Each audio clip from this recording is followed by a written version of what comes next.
Welcome to the Badass Babe Manifest podcast. The vibe here is how to manifest in a simple and fun way, implementing my abundance DNA method without the bullshit, overcomplicated hacks or fluff. I'm your host, Kelly Pender, your spiritual manifestation coach, and together we're going to uncover your unique abundance frequency, step into who the fuck you are unapologetically, and remove the limitation caps as well as playing it small to open yourself the F up to the unlimited abundance, success, and money to easily flow into your life and or business. Let's manifest that shit.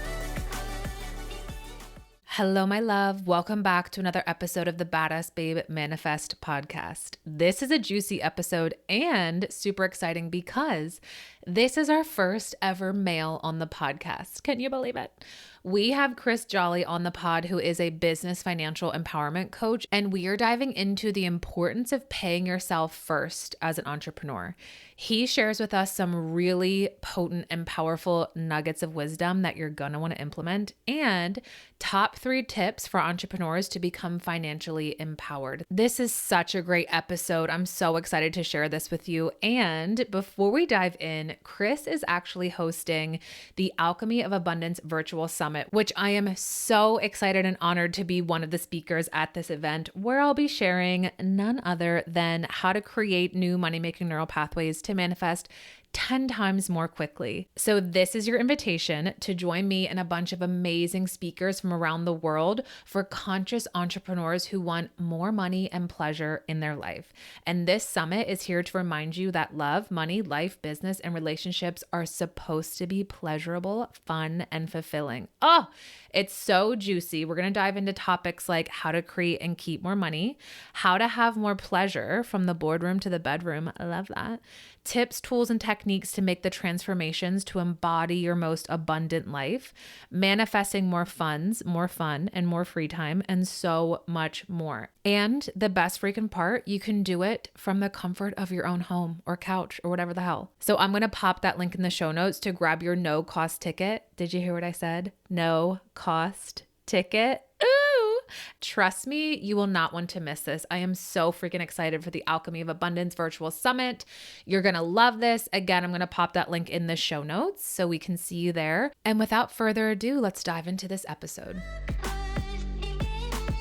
All right. Amazing. Chris, I'm so excited to have you on Badass Babe Manifest podcast. You are our first male guest ever. So welcome. Thanks very much. I'm super excited to be here and honored to be the first male guest ever. I know. Who would have thunk? Okay. So I love to hear your story of how you became a business financial empowerment coach because it helps us step into our purpose. So how did you come about your work, or how did it find you? Yeah, I came about it by doing all the wrong things and doing it the hard way a couple of times and realizing that I needed to make a change or I was never going to get anywhere. Um, I'll keep it kind of brief, but essentially, I went into business for myself the first time when I was 27, and I had come up in the restaurant industry, so I knew about managing businesses, operating them. But I kind of left the training before I got the financial part and all that admin stuff. And so I really didn't know much about the finances. I just knew when money came in, then you try to grow the business more, get more business and build it up and build it up, right? Yep. So I did that, and I kind of started my business on a shoestring budget. And like literally, I had enough money for one order of groceries. And I made that order of food, sold it to some people, took the money, and just kept doing that. And that can work for a while as long as you don't run into any problems. And I did run into some problems down the road and had some growth pains and just kind of reached a place where I needed more money than I had to move forward. And then the kitchen space that I was in, it's a long separate story, but I ended up not being able to use that space any longer because of some zoning issues with the town. And so I was kind of in this position where I had to immediately go find a new location to operate out of, and just didn't have the extra financing to do it because nobody ever taught me the importance of, setting money aside, investing, any of that kind of stuff. And then I did the same thing again, right? Because I couldn't be smart enough to learn from my mistakes first time. Second time I went into business was several years later, and I did the same thing because it's what I knew how to do. I went out and I bought some groceries and I made some food and I started doing pop-ups and just grew and grew and grew. And it was the same thing. I thought I'll just plow all the money I make back into the business. And then once it is big enough, then I'll start taking money out for myself. And life likes to repeat or rhyme, right? And Yeah. I ended up in a similar situation. I was operating out of a grocery store in New Orleans using their cafe, and the grocery store went out of business, Hmm. which meant, again, I was trying to find a kitchen space last minute with not a lot of funds. And that was the end of that business. And then a couple of months later, I'm sitting at home, I have no money, I've got no job. They turn off my power. Like, it was bad. And I'm thinking, I'm in my mid 30s. I'm freaking too old to be going through this kind of shit. Yep. Something's wrong here. Like, I know how to start a business, I know how to grow a business, I know how to get customers, all these things. What was I missing? And then I realized what I was missing was the financial piece. Yes. So I dove in and I spent about 2 or 3 years. I've probably read 300 plus books on finance, another Wow. couple hundred on business, taken all kinds of courses, did all of the things I possibly could to raise my business financial intelligence.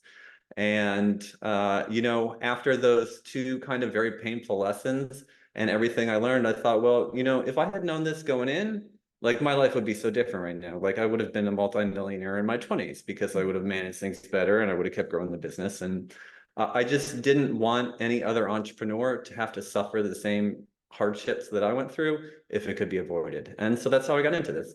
Yes. That's awesome. Isn't it funny how we learn through our own trial and errors?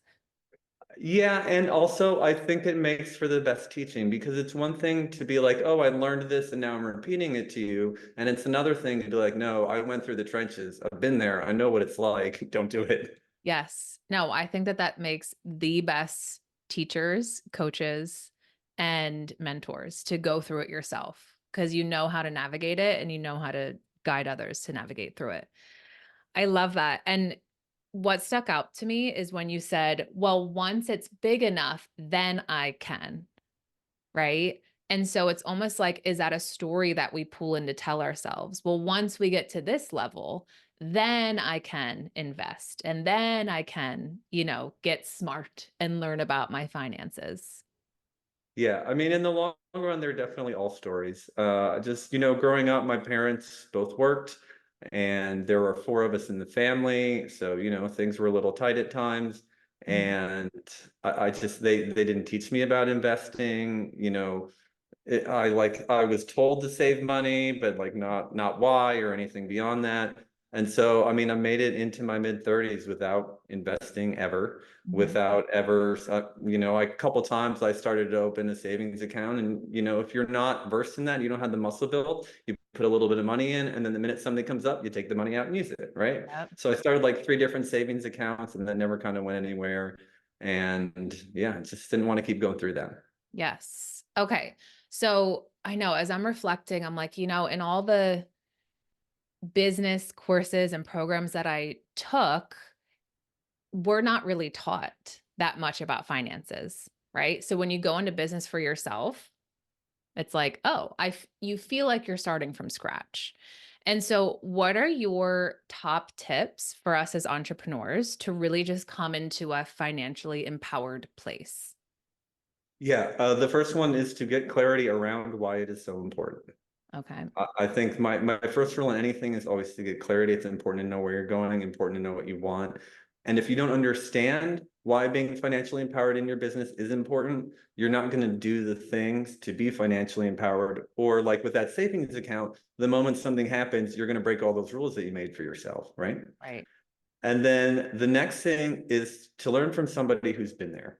Yeah. They say that success leaves clues, right? And if I want to figure out how to break dance, I'm going to find somebody who's really good at breakdancing. If I want to become a great baseball player, I'm not going to ask the janitor. I'm going to ask the baseball coach, right? You find people who have what you want and who have done it because they can guide you through it. Yes. So true. Yeah. And then I guess So my true. last tip is just be a sponge. Be Mhm. open, get your hands on all the information you can. And it's a lot easier than you think. You don't have to become an accountant, even if you're not a numbers person. Like, it's not this big scary thing. There's a lot of pretty straightforward systems and processes that you can use to keep track of your numbers, to Mhm. see where you're at financially in your business. And it just takes practice like anything else. But once you've got it down, it's a breeze. Yeah. So what it sounds like is, and when you said before, it's like a muscle, right? And it's practicing something.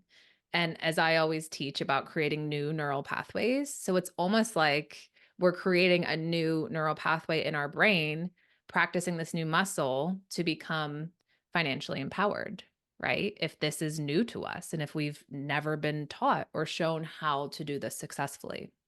Yeah, it's just like anything. I mean, it's all a practice, right? There's very few things you're born knowing how to do.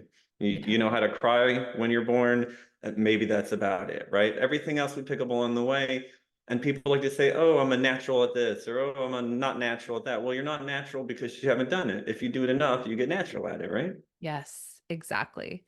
Okay, so tell us the juice, the importance of paying yourself, because this is like the meat of the combo that I really want to get into. Yeah, totally. So this is what I'm all about because it's the one thing that I didn't do the last time, the last two times when I was in business. You have to pay yourself first because you don't know how long your business is going to be around. We all like to fantasize that we'll be in business forever, Mhm. or that we'll have this great big exit. And statistically speaking, that's not true. Especially if you're a newer entrepreneur, you should probably expect to fail at least once or twice. So you need to make sure that you're taking care of yourself both now and in the future. Otherwise, you can end up like I did, where your business is gone, you have no stream of income, and you're flat broke, and you don't want to be there. I don't want you to be there. You need to invest and you need to set money aside for now, for emergencies in your business, and for the future so you can grow it. Otherwise, you're just kind of running on the treadmill forever. And if you think about it, paying yourself first is like the ultimate form of self-care. If you're like most people, you spend 30, 40, 60 hours or more a week working, whether you're an employee or an entrepreneur. And if you are spending all of that time and all of your life energy into something and you're not taking something back for yourself, it's a really mislevered exchange. Mhm. I love that. Paying yourself as a form of self-care. Yeah, and it helps us to receive because as business owners, we are giving. We're giving, giving, giving, giving, giving, right? And then to receive a form of self-care. I love that perspective shift. That's perfect. And so, do you have any tips on like maybe a percentage wise of a breakdown? How you said paying yourself now, paying yourself for the future, investing, anything that you want to share with us where we can get started or have an idea? Yeah, absolutely. I mean, ideally, you want to be putting away at least 10% of your income for investments. Mhm. Now, if it's something you can't do right now, I totally understand. Plenty of people are living paycheck to paycheck. I've been there before. It Mhm. happens, but you need to start somewhere. Yeah. So even if it seems silly and doesn't seem worth it, take 1% if that's all you can spare. And even if you can't spare 1%, then you really need it. So make it 2%, right? Mhm. And start putting it away. If you don't have an emergency fund, start building that emergency fund. It's like that muscle, right? It might not seem like a lot if you're putting 20 bucks away a week. Like, what is that going to do for me in the long run? It's $500 a year, not that much, right? But the more you do it, the better at it you get. And then it just becomes second nature. And then when you do have more money, you will do more, right?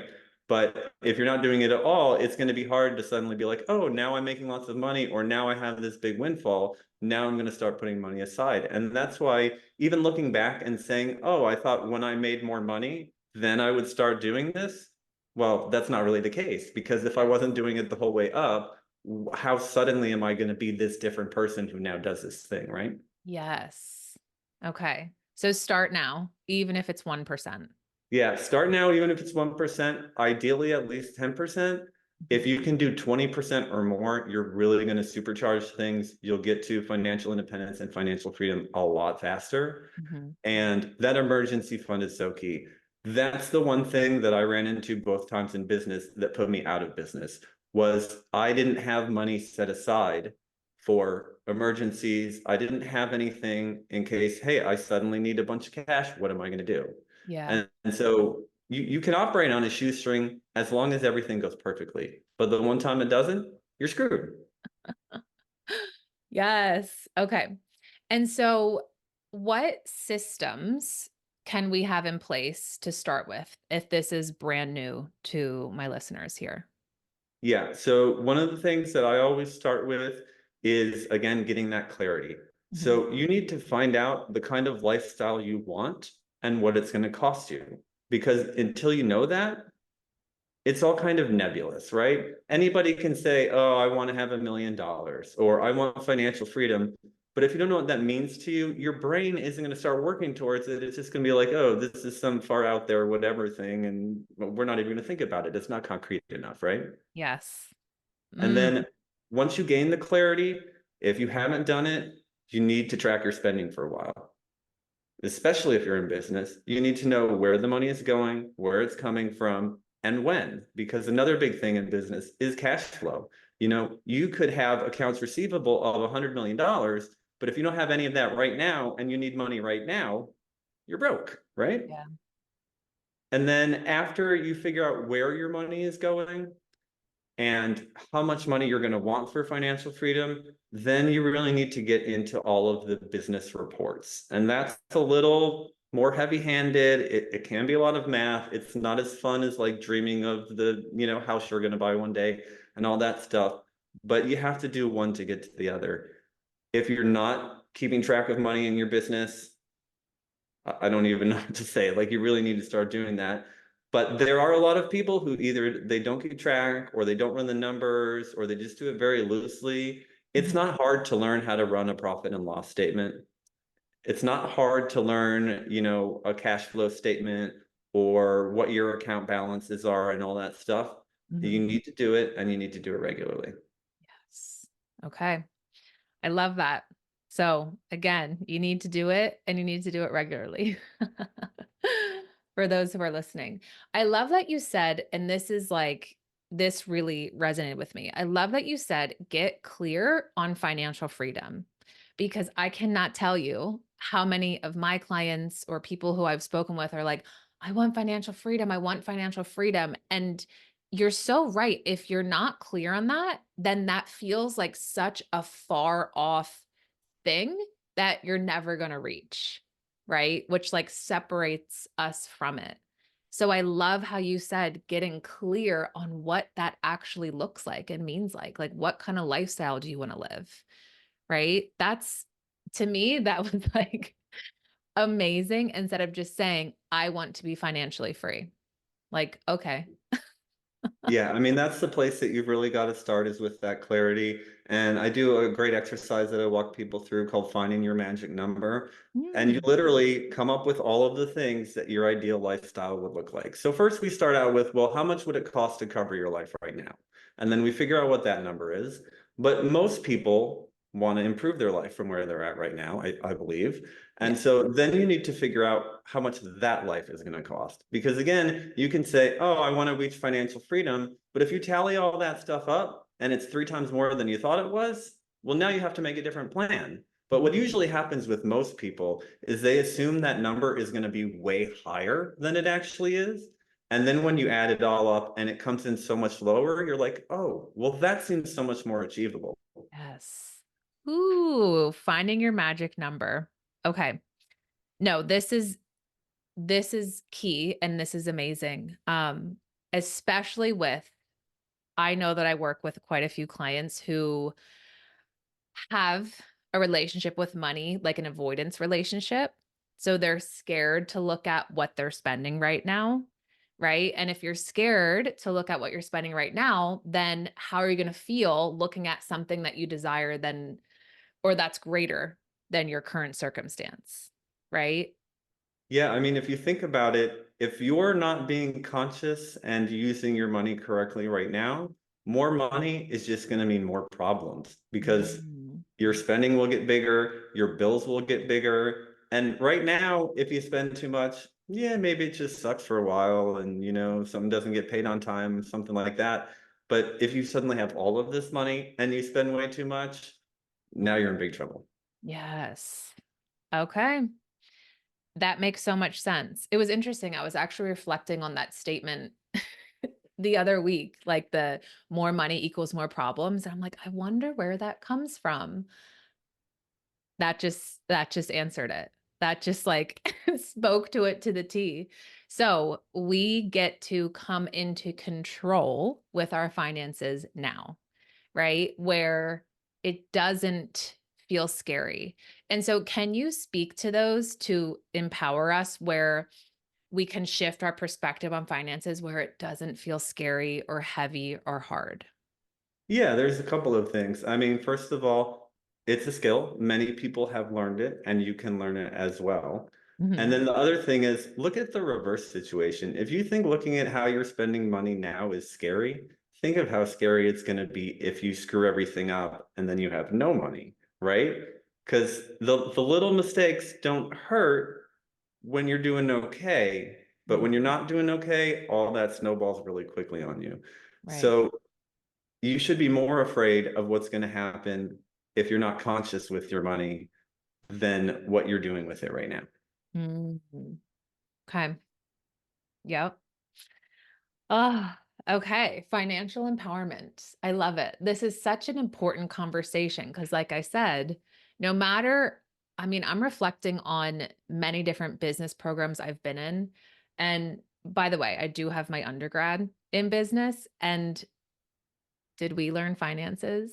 Of course not. Right? No, of course not. We took a shit ton of statistics class and business of statistics, but it was nothing about your like business finances Yeah, I mean, at all. for it's a double-edged sword for entrepreneurs because like for just an individual, yeah, of course you want to be financially empowered too, but it's just you. When you're running a business, now it's something bigger than you. And especially if you have employees, now you have other people whose livelihood is dependent on you and the way that you manage your finances. Now, part of it is the education system is meant to keep us unempowered around these things because there are people who don't want you and I to succeed financially Yes. because they have an interest in keeping us in debt, keeping us going to work 9 to 5, so that we don't realize what's actually going on. And then the other thing is, like you said before, most people get into business because they find something they like to do. They see a money-making opportunity. They want to impact people's lives. I have never met a single entrepreneur who said, I knew so much about business finance, I just knew I had to start a business. And so even if you're empowered as an individual, it's a whole different skill set to Mhm. be empowered financially as an entrepreneur. Yes, it really is. It truly, truly is. Um, I love how you snuck in there, keeping us in debt and not wanting to educate us. And I've always found that to be true. And I feel like it's to keep us under control. 100%. I mean, I can go really far conspiracy wise, and I won't right now. But yeah, there's a vested interest from certain people at the top to continue to propagate a system whereby they are advantaged and we are disadvantaged. Mhm. And one of the biggest ways they do that is through money, because for most people in most places, you can't live without it. You can't get through the day without at least a couple of bucks, even if you live in the poorest country in the world, right? So, I Mhm. mean, yeah, there are some folks out there who are subsistence farmers. There are people who live in tribes in the jungle, and, okay, fine. Some people don't need money. The other 99% of us do. Mhm. And so I mean, look how easily they can use money to control us. Look what happened during COVID. Wherever you stand on the vaccination, like there were certain jobs where you either got it or you got fired. Yep. If you're financially free, you can flip those people the bird and be like, no, I'm not doing that. Mhm. Yeah. So yeah, it's all about the control. Yeah. Yep.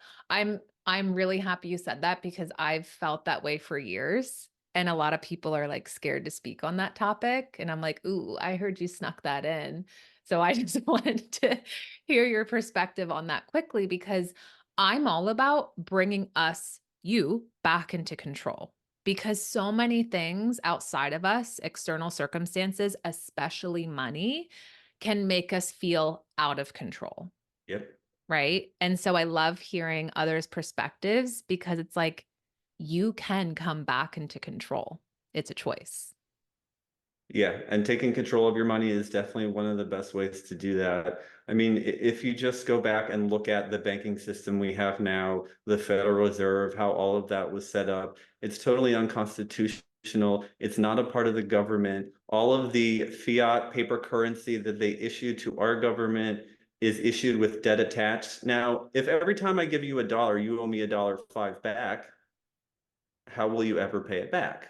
Right. You won't, you'll be in debt forever. And if you look at the purchasing power of the dollar since the Federal Reserve has taken over, it's down over 90%. I mean, it's easy when things are kind of even keel to miss that little chunk every time. But when you look at what's happened now and the prices of everything have skyrocketed in the last couple of years, now people are really starting to understand the way the system works and how it screws us all. Mhm. Yeah. Okay. So you get to come into control with your finances, right? From an empowered place rather than a fearful place. Yeah, 100%. And it starts with the small things, where do you keep your money?